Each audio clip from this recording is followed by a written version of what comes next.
గొర్రెల కాపరి, గొర్రెల దొడ్డిలో నుండి లేవనెత్తి ఇశ్రాయేలు దేశానికి రాజుగా నిలవబెట్టాడు. చెరపట్టబడిన బానిస పిల్లోడు దానియేలు, అమ్మబడిన దాసుడు యోసేపు.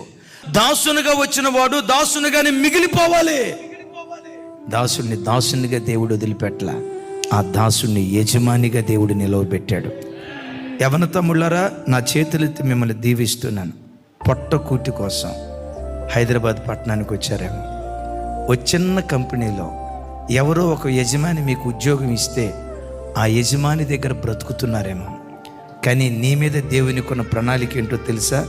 నీ చేతి క్రింద అనేక మంది బ్రతికేటట్లుగా దాసుడైన నిన్ను యజమానుడిగా మార్చాలి అని దేవుడు ఆశపడుతున్నాడు.